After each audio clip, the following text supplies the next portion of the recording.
You are listening to the Real Men Feel Show with Andy Grant. Real Men Feel encourages men to allow and express all of their emotions. Despite what you may have been taught, all emotions do serve you. Real Men Feel is committed to engaging in discussions that most men aren't having. All links mentioned in each episode are in the show notes found on the blog at realmenfeel.org. Now, let's get into this week's show. Hello and welcome to Real Men Feel. This is your host, Andy Grant. Thank you for joining for this for another episode of Real Men Feel. And Real Men Feel is really about a space for those uncomfortable conversations that most men aren't having, but all men, indeed all humans, can benefit from. And one of the biggest movements of the past couple years has been the Me Too movement. And it certainly has done a wonderful job of getting everyone talking, but perhaps not communicating well. And I just think Me Too has shown up in at least a dozen episodes of Real Men Feel this past year. And it also was the triggering event for the most recent book by our guest today. I want to welcome award-winning author, journalist, and TV host Cleo Stiller, whose book Modern Manhood uses conversations from real men, yay, and women around the Me Too movement, because whether with family, coworkers, or on a date, these conversations are taking place daily, and many are unsure of how to navigate that gray area. So please welcome Cleo Stiller. Hi, thank you so much for having me. And that's a great intro. I was like, ooh, very interesting, yeah. Great. All right, pulled in one person at least. Good. We're done here. Start. Awesome, yeah. Yeah.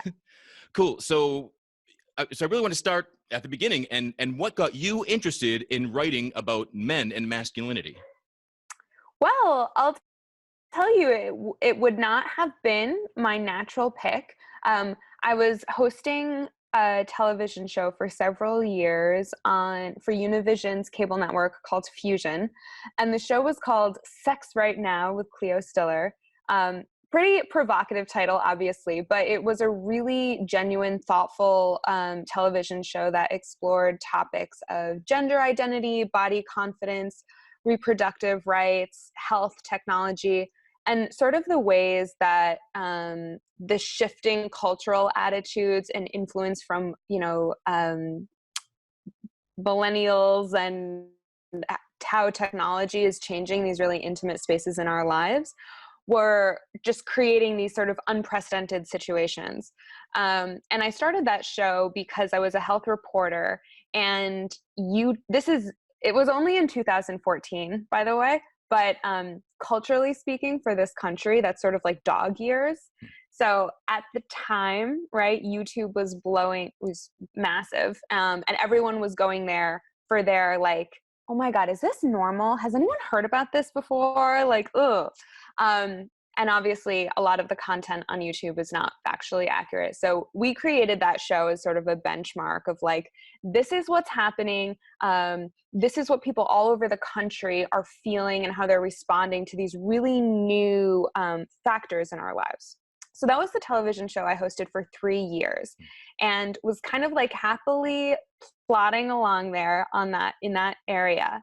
And then 2017 happened, which was when the Harvey Weinstein scandal blew up and Me Too hit the mainstream. And I started getting messages from folks who watched my show, particularly straight men, who were like, are you going to do a season on this? Because I have so much to say about what's happening right now, but I'm kind of afraid to say anything because I don't want to get in trouble. And then inevitably, right, they would ask me a question. And it was the sort of question, and these questions ran the gamut from something about dating, something about parenting, something about work, just like existing in real life. And it was the sort of question where 5 years ago, you'd be like, oh, I don't know, dude, like pick up a book, ask your brother. But today, things really are changing so rapidly that a lot of what we were taught growing up about what it means to be a good man or a good woman for that matter is changing. And there are so many nuances, right? And it just, so these like questions are piling in my inbox over the last 2 years. So much so to the point I was like, well, hell if I know, right? We're all kind of fumbling around in the dark right now. So that's how this book was born, because I will tell you that, you know, while these questions were coming in, I was also attending events and speaking at events that were primarily for women and survivors. And they were having these really profound conversations. And then someone would say, "Where are all the men? You know, where are our allies? They don't care." And I knew men care because I had all of these inboxes filled with them. Right. So that's how the book was born. Hmm. Yeah. And I have the book, and my intention was to just skim it. Yeah. But it pulled me in, and I've read half of it. I'll finish the rest of it tonight, I bet. And what I appreciate, and what's different from other authors, is that you really tackle this as a journalist. It's much more a research book than Cleo's thoughts on life, right? I mean, honestly, this is like, I kind of like nudge, nudge, wink, wink, call myself a non-expert, because my gift at this point is that I've been in the reporting field for so long that I have a reputation where people will trust me with their stories, and I present them in a very factual way. And when it's an experience, I just present it. This is their experience, right? No stigma, no judgment on my part. And because of that, right, this isn't like what Cleo Stiller thinks Modern Manhood is. This is a crowdsourced document. Like, this is what our country is saying about what a good man is today. And I think that's really important, because a lot of our conversations sort of happen in vacuums, right? I mean, you know, if you are talking about this, you're probably on a group thread with your guy friends, and you all are your friends. So you're kind of from the same social circle. And this book was really an attempt to be like, okay, let's all get on the same page here and figure out how we want to move forward. Right. Now, I'm sure there are men who just see Modern Manhood written by a woman. And so what sort of flack, if any, has come your way from people that don't realize it's research, it's crowdsourced, that just think it's you writing about what a man should be? It's exactly that. It's exactly what you just said. And I will always then say, that's a really, because it's usually a question. What is a woman doing writing a book about manhood? And I'll say, that's a really great question. And I think it is, because social media, political divisiveness right now has it so that anytime anyone engages with anybody that they don't know very well, it's always taken as a threat, right? Or an attack. And that's not how I'm operating in this world. So when someone asks me that, I know they're trying to give me a little jab, but I really don't feel that, because I get why men would be like, fuck off. Like, what? No. It's a great question. What is a woman doing writing a book intended for men about manhood? And my point is, okay, if you read it, you obviously see, like, this, again, it's crowdsourced. This is really not about my perspective.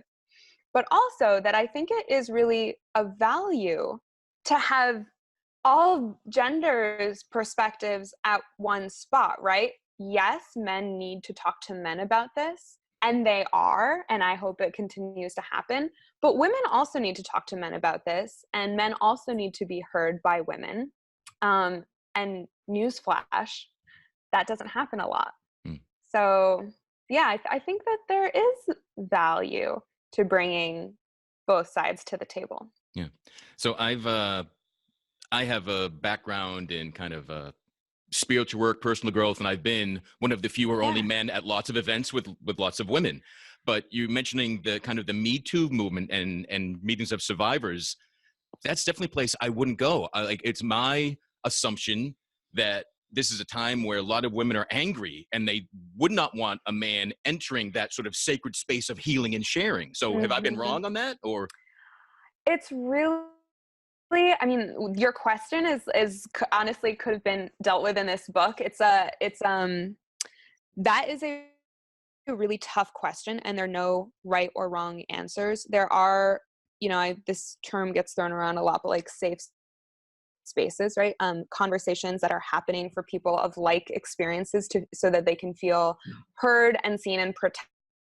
protected and not at risk. Those spaces are really important. But I also know that often in these events, like I said, then people look around and they're like, why is it just us here? Like, where are our allies? So I would recommend, if you want to go, and I love that you might want to go, like, that's a wonderful impulse, that you reach out to the event organizer and be like, I'd love to show up as an ally. I'm doing work with with myself or with my community, and I would love to be there, but not if it's not going to be appropriate or wanted. And they might say, thank you for asking, but this is kind of a safe space. And don't be offended. Like, that's fine. But oh my gosh, this is why I wrote the book, because it's so heartening to hear. Yeah, I mean, and you're right, it probably would be a little bit uncomfortable, but that's the kind of work that's required right now. Like, it's an uncomfortable time. Yeah. And so the subtitle of the book is Conversations About the Complicated World of Being a Good Man Today. Yes. So that made me think, does that mean it's easier to be a bad man? Ooh, you're the first person to ask me that. Yes. That's a good question. So here's what I will say. And I'm not the only person to say this. I think like Jackson Katz talked about this recently on an NPR interview. But one important component of this Me Too movement is that in Modern Manhood, for example, we only deal with the gray areas. Nothing that we discussed in that book was violent. It won't get you locked up. It's not illegal. So I didn't even touch that, because I think that there's so much work to be done in the like nitty gritty, like, but I was raised to do that, and like one woman was offended by it, but then another woman wasn't, and I'm getting mixed signals and I feel like I'm walking on eggshells. That's the world that most of us are existing in. It's this, like, the bad guy, if you can point to like Harvey Weinstein, Bill Cosby, right, and say, well, that's not me, so I'm a good guy. And I heard that. That was actually, I wanted to call the book, But I'm One of the Good Guys, because I heard that over and over again. That's where the real work is, because it's a distraction. Like, bad guy is like the worst, 0.5% behavior. Like, gosh, I hope you're not a serial, sexual assaulter. Like, that's a horrible thing. But is there also work to be done in how you identify as a good man? Does a good man hire women even though he risks like, there are these questions that people are really grappling with. That's why it's complicated to be a good man, and it's much easier to point and be like, oh, I'm not Harvey Weinstein, I'm not a bad guy. Yeah. Right. Yeah. And I didn't really mean it from those extremes. Right. But that fits. But I guess I'm more, there's definitely, and it might be a generational thing. There's definitely the guys that there's the gray zone, and instead of being they're probably uncomfortable, but instead of like, how do we smooth this out? They're just like, well, this gray zone is what I'm used to plowing right through, and I'm just going to keep doing that. That's kind of what I meant. The people that aren't interested in being aware, aren't interested in conversation. And maybe they just end up in jail. Maybe they just get forced out. I don't know what's going to be where they'll be. Well, I'll tell you, some of them are in my book, because generally speaking, unless you are, again, operating in that like really small percentage of like violent, illegal areas, most people are assuming they're good guys, right? And they're not aware that their behavior might be hurting people unless they are unless they get impacted.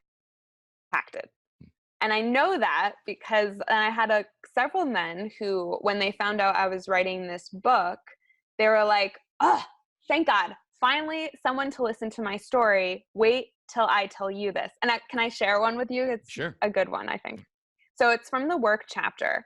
And these interviews that I did are from all over the country, right? It's really important that you interview someone in their 50s from rural North Carolina versus someone in their 20s from South Central LA and Indiana, right? Because regionally and ethnically and your class background really makes a difference on what your values are, or what you think a good man might be, right, in the day-to-day. So I do find that regionally, you really tend to get different kind of stories. So this guy reached out to me. He's in his early 40s. And he was like, do I have a story for you? So this is a work story. And he lost his job. I'll tell you the conclusion, and now I'll tell you why. And he was really pissed about it. So he really wants to get this story in the book. So he had gone into work one day. He worked in some sort of plant. They were manufacturing something there. He'd been there for a really long time. And he and the CEO's assistant had this kind of like casual repartee that they enacted often. And one day he walks in, not a day unlike any other, and she was eating a donut. And he said to her, I wouldn't keep eating those donuts if I were you. You're going to get fat and your husband's going to leave you. And she was like, he'd never leave me. I'm too good on my knees. And he thought nothing of it, because I guess that's kind of a normal thing for them. So, all right, no big deal. He goes about his day. Later in the day, he goes into the break room where a bunch of people are, and she's there, and she's like working on paperwork and sucking on a pen while doing the paperwork. And he says, oh, those must be those famous oral skills that your husband's never going to leave you for. And thinks nothing of it. And then, gets a call the next day, HR, hey, you mind coming in? On his day off, goes in. They're like, we heard that you said this. And he's like, okay, I did say it, but it's at a, and then he explains the whole story. And they're like, okay, he lost his job. Wow. And for him, this is shocking, right? Like, what the hell happened? What is going on right now? What is this? Everything is upside down. And so for someone like him, he thinks of himself as a good guy. He is completely taken aback by the repercussions that he's facing now. And I'm hoping, like, most of us hear that story and you're like, ooh, I would not have said that if I were you, right? Right. But in many other ways, this could be a good guy. And he's just not cognizant of what he's saying or how his behavior is impacting other people. And I would venture to guess that perhaps there are other things he does that might toe the line, right? So when you ask me, like, is it, are people who are not interested in talking or considering about it, like, is this time going to pass them by? Possibly, but I don't think so, because we're starting to hold people accountable now so that people who previously were completely unaware can actually get a little bit of a reality check, and hopefully, without laying, like, you don't want people to lose their jobs, right? But if they are jerks, to be more mindful and cognizant, like, might not want to behave this way anymore. Yeah. There were a couple comments I hear most from guests. So when Me Too first broke in the news, we had a panel group on. We had men and women talking about that, did a show on Me Too, a show on Time's Up. And then since then, it has just spontaneously come up in interviews with other men. And probably the most common thing is men saying they no longer know how to act in the post-Me Too world. Can I compliment women? Everything I was taught about being a nice guy and a gentleman. If I open the door, now it's an insult to someone. Yeah. So it is. And again, in your work example, it seemed like those two people had, sexual innuendo and jokes was okay. And then it wasn't. And so I can totally feel for that guy being shocked and losing his job. So is there no right way? Is it just being created day by day? So, and this is why this book is so meaty. It's like, okay, and the stories, I have to say, I mean, if you enjoyed hearing that story, get the book, dive in, because it's tons of stories like this. When people found out I was writing this book, people all, every story, every chapter, so there's dating, work, sex, money, friendship. Every chapter is led with a story that just kind of like encapsulates the whole conversation we're going to have in that chapter. And every person, when they found out I was writing the book, they came to me. These are stories from men who are like need to get this stuff off their chest, right? Like they're either pissed or totally confused, or like, how the hell did this go wrong, right? So take the example of holding the door. We didn't deal with that in the book, but I will say that came up a lot as people's final, like, everything has gone to hell in a handbasket when you don't even know if you can open a door or not, right? So here's the underlying message of the book. Instead of being concerned with what does a good man do and what does a good woman do, this book empowers you with like research and just knowing what everyone else is saying about it to get really clear on behavior that you previously haven't questioned, because most of this stuff is socialization, right? It's like what your parents taught you was the right thing, but do we want to be doing the same things as our parents? It was noble then. Is it noble now? Is it chivalrous? What are we doing with chivalry? So what I offer, and I think is most empowering, particularly as younger generations kind of bend the gender binary anyway, is to get really clear with yourself about what kind of person you want to be. Do you want to be someone that hurts people's feelings? Hopefully not, right? Okay. Then listen to behavior. If someone has said, like, listen, that really offended me when you said that or you did that, listen to that. What made you do that? Did you think you were being funny? Were you trying to show off a little bit? Were you overcompensating for an insecurity? Get really clear on what motivated you. And if it was something like that, like, don't do it again, right?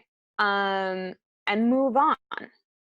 And if it's something like, do you compliment people? Do you hold the door?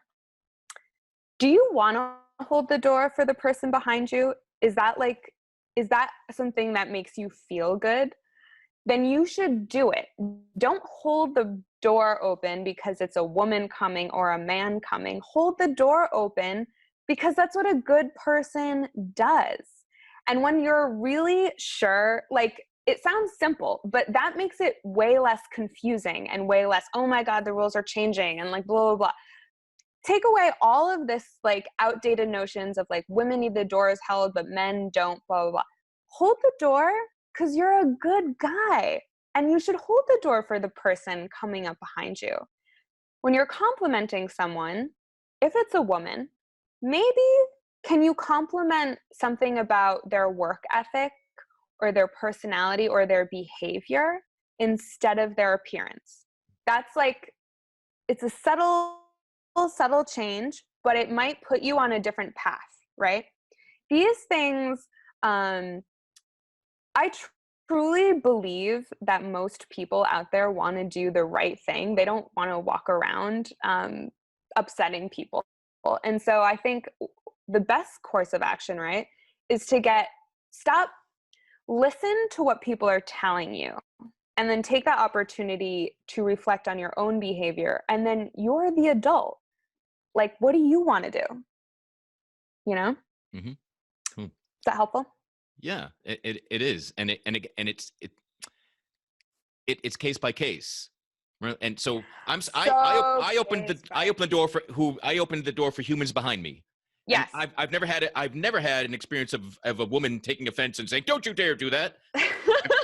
But some people say that's happened to them, so maybe it does. But I've also noted I work at home. I work alone, so it's only social environments that actually see human beings walking around. Yes. And I've made a point now. If I think a guy's wearing something cool, I'll tell them. Whereas in the past, I would only say it to women. So yes. It's making me be equal in my compliments, at least. And that is very helpful. Like that, and that is why these more nuanced conversations that are happening because of Me Too are still very helpful. Because if you thought it was like weird to compliment men before, clearly you've been like, why is that weird? Why do I only compliment women? I don't like that. Then you adjust your behavior and you move forward. Yeah. Yeah. Right. Yeah. And as with all things, some people are just so resistant to change that they fight it, make it a bigger, there's a lot of drama. And I do think that, you talk about the man box, and a well-taught man who obeys the man box, it's tough to accept change, especially when it's foisted on them, not by them choosing to make change. So I do think that's a big part of this. Well, and this is the thing. So, and I'm blanking. It's been a hot minute since I looked at the man box, but have you talked about the man box on your show before? Oh yeah. Yeah. Okay. So people know what constitutes being in the man box. And studies have shown that certainly like a certain portion of the population feels comfortable with those qualities, but a large amount of men don't. They're like, that, one of those doesn't work for me, or 75% of those don't work for me. And we know this, right? They're increasingly, men are hopefully going to be more comfortable voicing their discomfort, their depression that they're working through, their isolation, their loneliness. We know that men, because they're human, have feelings, and being these like stoic creatures that just have no feelings and the only feeling they're comfortable expressing is anger, like that does not work for most men. So I do find, there was a lot of concern about when I was writing this book, if I was just going to get lambasted by men online and become a target. Hopefully that never happens, but I am finding this book is landing pretty well with men, because they're like, thank you, right? Take a load off. My God, I will say, as a woman, I learned a lot reporting this out. I did not realize the pressure and the resulting pain and isolation that comes from being taught from such a young age, like, don't talk about feelings, you don't really have feelings, you're not allowed to have feelings, you are on your own, buddy. That's scary, that's hard. Yeah. It's interesting. I have not encountered anyone saying that any male is comfortable and likes to be in the man box. So it's interesting that you say people have identified. It's like, yep. Yeah. And I think they're lying to themselves, and eventually they realize this isn't satisfying. But it's a small, what I was trying to say is, it's a small portion of men who think that they fit squarely within the man box. And I would never ordain to say, like, I'm sure I know what you're really thinking and you don't even know you're thinking it yet. But by virtue of, like, a box is only going to be comfortable for a very small portion of the population. And I agree. If we allowed that person to exist out of the box, who knows what they would really feel. Right. Because I think that's the goal of equality amongst all people, is that no gender, no race, no job is in a box. You're just, let's open everyone's boxes for Christmas this year. And so this is kind of the other point of why I wrote this book, was because I saw what was happening and can still happen if we're not careful, which is that we have just really comfortable living in boxes because it's been passed down for us for decades from parents and grandparents, etc. And so what I was seeing was we're obviously at an opportunity right now to look back, look present, and look forward, and think really critically about what we want to take from the past that still works and what we want to leave behind. For example, I mentioned this in the book, but I think like a handful of people mentioned to me Leave It to Beaver, like the Cleavers. And that show went off air in the 1960s. And yet that model is still so powerful for people. They're still really hearkening back to that. And so we have a really strong attachment to the past. Yeah, I'll just leave it there, right? People want to like bring things back from the past. So, and I think that it's so uncomfortable right now because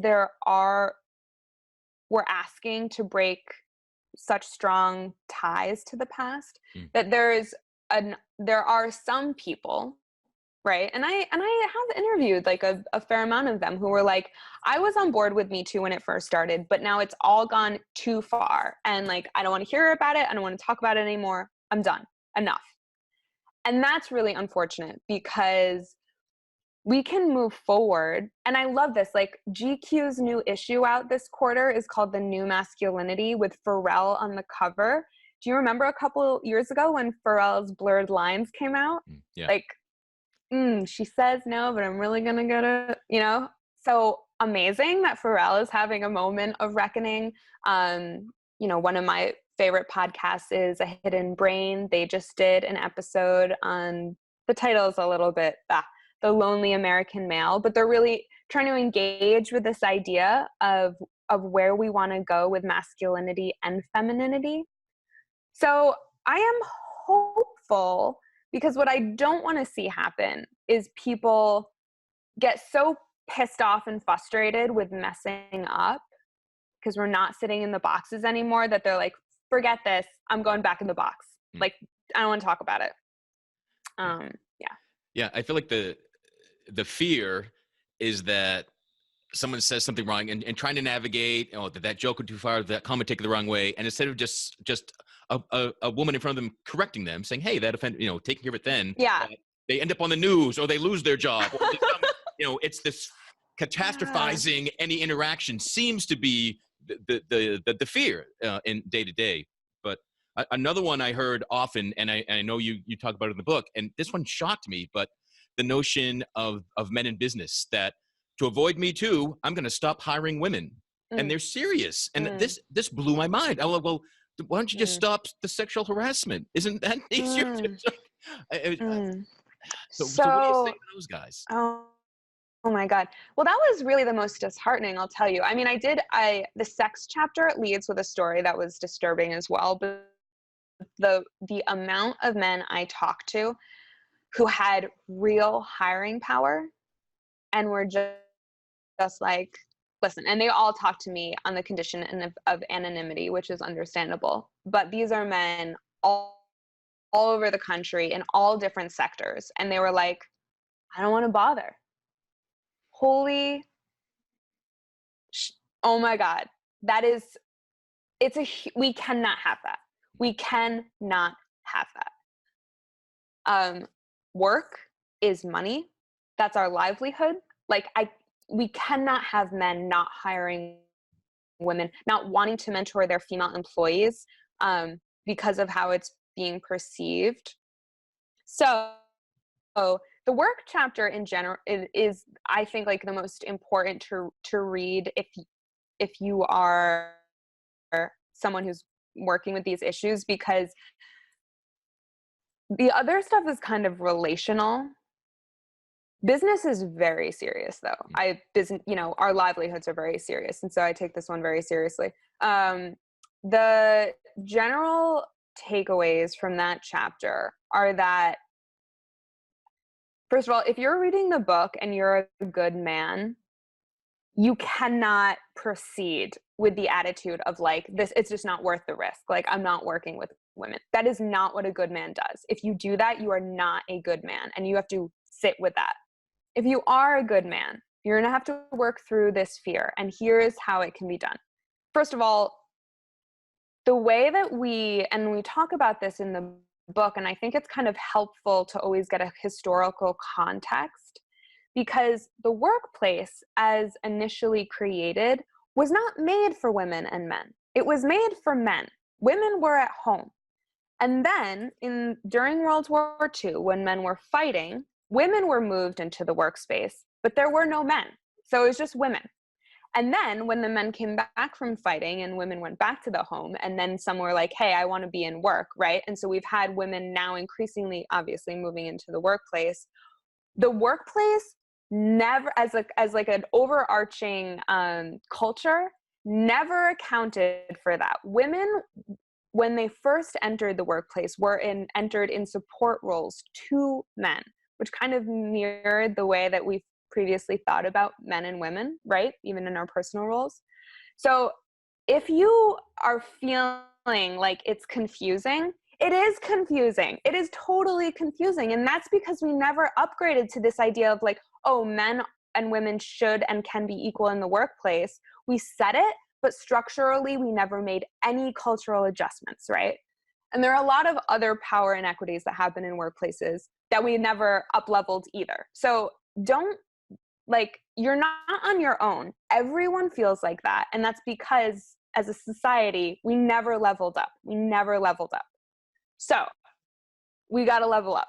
And here are some ways, some small tinkering things that you can do. You do really have to be mindful. So like what I heard from guys was, it's like I have to watch every goddamn word that comes out of my mouth. Yes, you do. You do.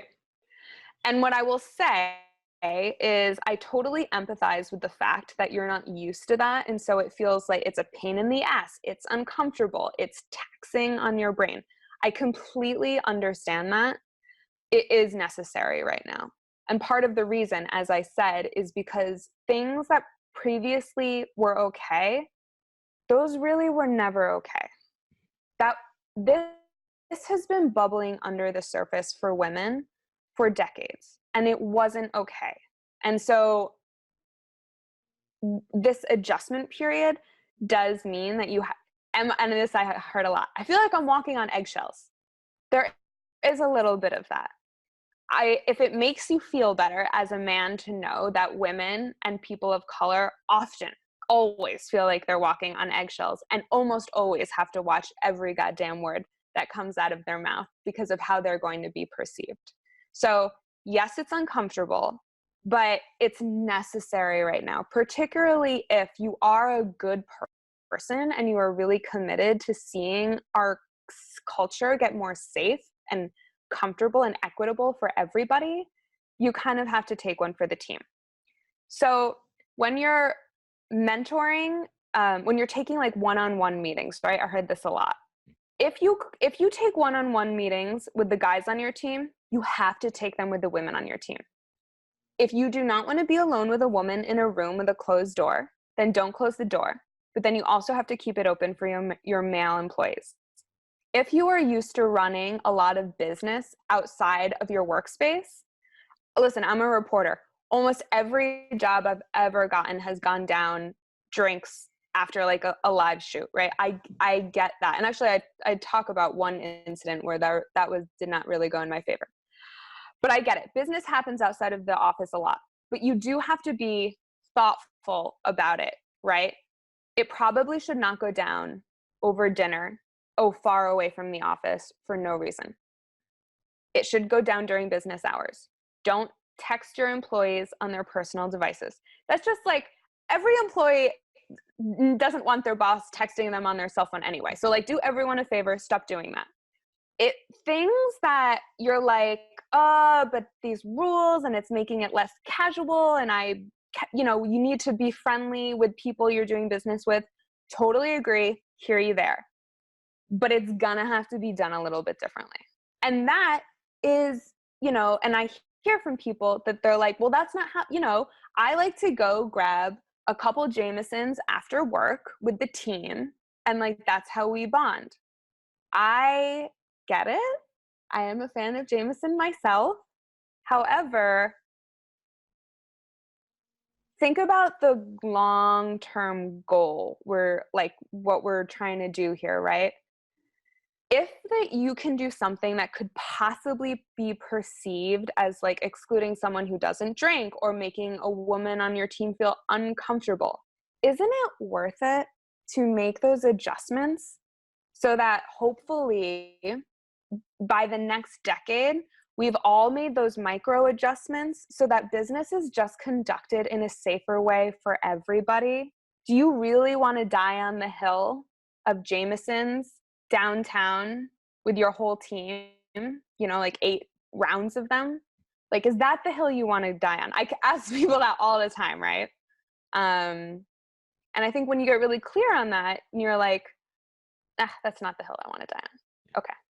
It feels a little bit more empowering. It feels like less not fun and more like you're contributing to the greater good here. Mm. And we need everyone to step up and do that. Yeah. Does that make sense? Yeah.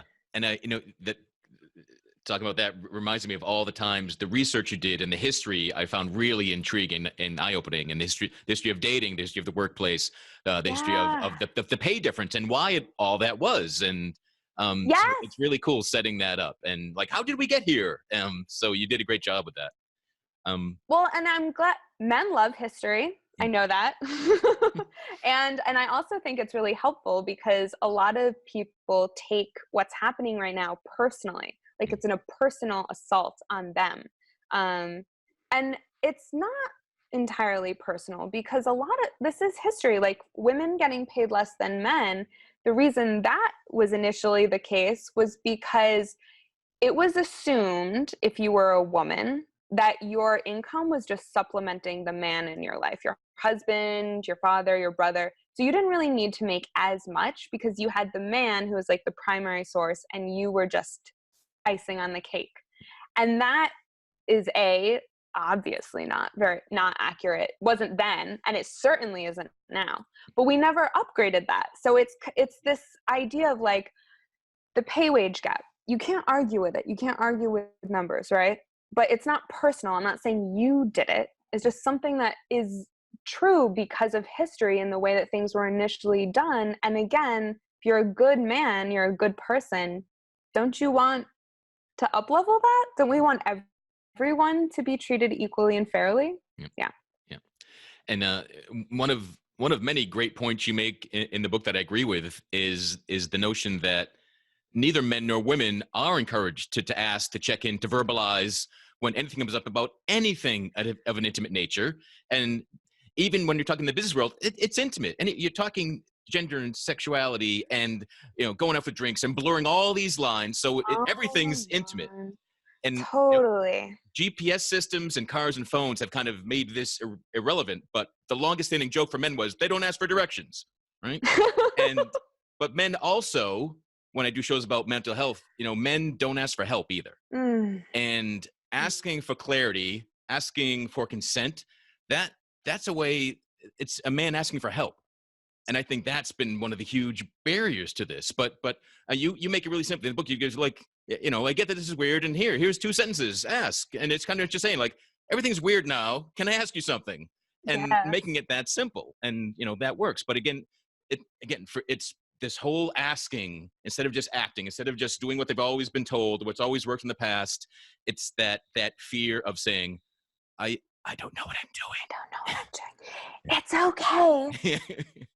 Because no one knows what they're doing. That, and I interviewed a lot of women for this book as well, who I, as a journalist, would just call them out as I'm interviewing them. And I'm like, it seems to me like you're sending really mixed signals here, because on the one hand, you have a really strong opinion about what the man is doing. But I just asked you if you told him that, and you didn't. So how's he supposed to know? Oh, he's supposed to read my mind. Or like they should just know. And I'm like, if he asked you, how would you feel about that? Oh, I don't know. That's kind of awkward. Like it takes like the mystery out of it. And I'm like, whoa. You can't, that's exactly why we're in this situation to begin with. And so what I say to men is that get comfortable being uncomfortable, because we are all strapping in for at least several years of just like it's almost like when you first get paired to dance together and you're like stepping on each other's toes. There's going to be a lot of that. Get comfortable saying, I just want to be, I don't want to offend anyone and things are, up in the air right now. How do you feel about X, Y, and Z? If you own it like that, like it's charming, it's disarming. It does not make you seem unsure of yourself or weak. It makes you sound like you are a really good person who's on the ball and thoughtful about what they're doing. If for any reason that is received in any way but with grace, do not let that be, that don't be like, I'm never doing that again. You see, like, that's why I don't do that, because there are some people who are going to cling to the old way of doing things. That is not the model. That is not what we should be holding on to. And what I heard from some guys, because this question of like whether or not to pay for dates, oh my God, it is still such a conundrum for people, even though it's so old. It's still such a conundrum. And I had some guys being like, no, because, you know, I would always ask them, like, do you want to pay for the date? And that was kind of, I don't know. Do I? I'm like, well, get clear. Do you like paying for dates because it feels good to treat? Like, you like treating people and that is something that feels really good to you? Or do you like paying for dates because you think it gives you carte blanche for something later on? Like, that's not cool. You don't want to do that. But if you like treating, then just say, I'd love to pay for you tonight because I love to treat and it makes me feel really good. Is that, but I, you know, only if that feels okay to you. And guys would be like, no, that sounds really good. But what if she's like, no, I'm offended. I like to blah, blah, blah. I'm like, listen, you don't have to date everyone out there. A woman that's going to be really offended by you being really honest about what you want or like, that's probably not someone that you should spend a lot of time with, right? So it's really how I feel, you know, and obviously if you're talking like in the workplace, it's a little bit, you can't leave your coworkers. But being really open that's the way of the future.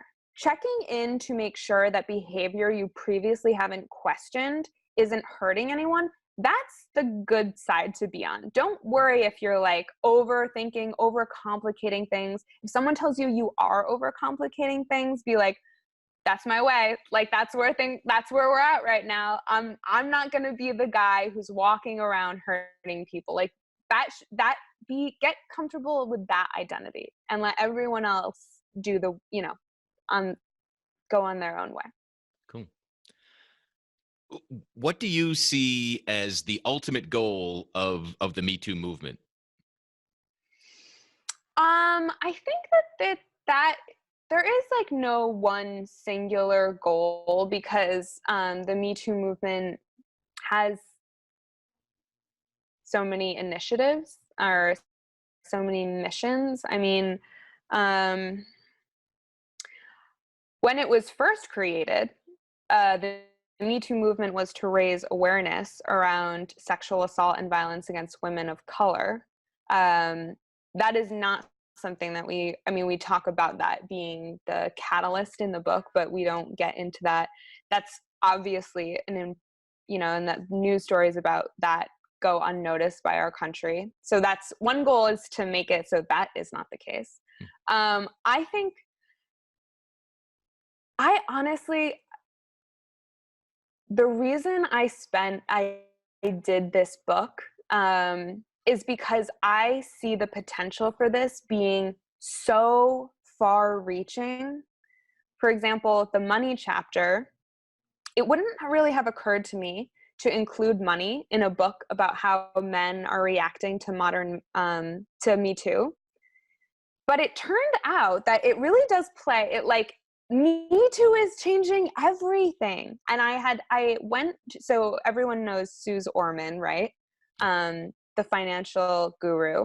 So I attended an event with her where she had talked about how she'd been in like semi-retirement for like 9 years and came out of semi-retirement to re-release her book, Women and Money.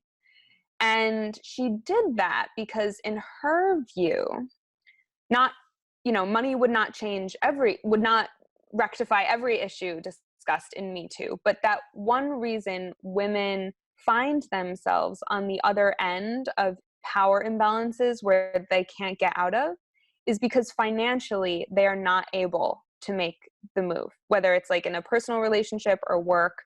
They have family that are depending on them and they're like locked in these situations. And so Suze Orman re-released and updated Women and Money so that women, so she'd sell some books, but also so that women would get, really take financial responsibility for themselves and hopefully find themselves in better financial situations so that they weren't forced to stay at jobs where they were being abused, or relationships that they were being abused. Right.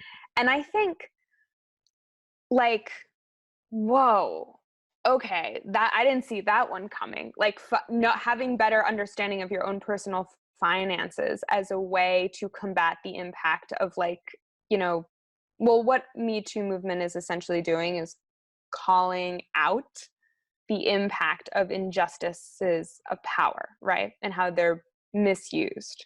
So if personal finance can help you not succumb to that, like, I would not have seen that connection. That's so important. I think from my personal perspective with this book, the overarching goal is, I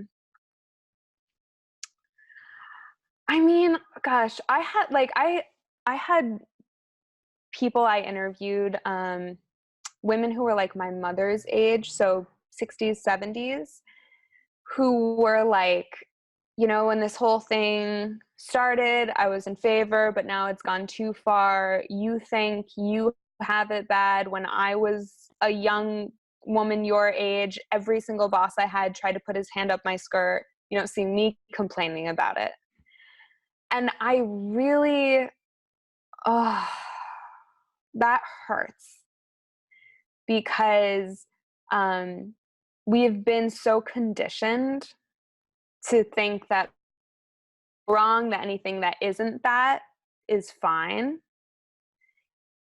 And my hope is that all of us just take this opportunity to upgrade our own behavior. I mean, even I would make jokes without thinking about it. I love humor, and I love self-deprecating humor and deprecating humor.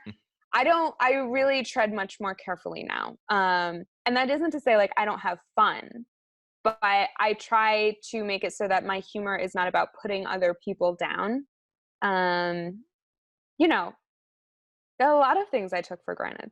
So that's my hope for with the Me Too movement. I'd say there's like there's a policy change that needs to happen, and there's like these micro adjustments that need to happen on personal levels as well. Yeah, it's that, because a lot of the guys come to me feel like, yeah, I was all for it, empowering women, making it safe to say that things are happening and stopping these things, and now it's somehow, I imagine the place is different for every person. It crossed the line, and now it feels like it's just attacking, and it's out for retribution and punishing men. Yes, but it's interesting, enough even is enough. Where it began. So I didn't know that it began with women of color or people of color. So Totally. by the time it reached white middle-aged guys, that was already lost. That's really sad. It's really, really, really sad. Me Too was initially started by a woman named Tarana Burke, a Black woman who had been sexually assaulted. And she started it, back in 2006. And it had been and it was to raise attention to cases of sexual assault against women of color that were rape kits that were not being tested, news cases that wouldn't get picked up anywhere in the media. And that is a critically important social cause. And it wasn't until I think Melissa Milano tweeted Me Too 5 years later that then it was like, and then it gets to you, and it's like a game of telephone. Yeah. So. Yeah, it's like, especially in our culture, it needs this celebrity element to cross over and become part with everybody. Yeah. Doesn't it? Yeah. So, and that's the other thing that I like about this book, and in general, where when you're talking about Bill Cosby or celebrities, there's this sort of that's not right, but it's happening really far away. And then when you put it into your own zone and it's very uncomfortable, it's much harder to ignore it. So there's a lot of if you're listening to a podcast, you can't see me. I'm gesticulating. But there's these little nuances and micro work to be done that it's important, right? Like Nicole Kidman is not going to help you here. You need to get really clear on what you want to be doing. Right. Yeah. Cool. And to me, it seems one of the big goals out of this entire movement is a greater sense of gender equality. And I wonder what your thoughts in the research, like what does equality look like? Is it everybody has the same opportunity to do something, or is it really the strict thing of, every fire department, police department, hospital, boardroom should be 50-50, men and women? I I counsel always against broad sweeping judgments like that, because as we reveal in the book, like there's no one single male experience and there's no single female experience. And I interview plenty of women and men who agree with each other much more than other women and men that I interviewed. You know what I mean? Okay. So like, it's not along gendered lines. Like, I can't answer that for you because I have my own perspective, but a woman down in Oklahoma is going to maybe feel completely different than me. And I interviewed many women who were like, I don't want, I like being a woman and I want the door opened for me and I want to, be treated. And I want to, be thought of in these like traditional feminine norms. Like, I like that. I don't want that going away anywhere. And to that, I say, like, that's fine. That's totally fine. I don't think that the aim of the Me Too movement is to throw everything out that, you hold dear.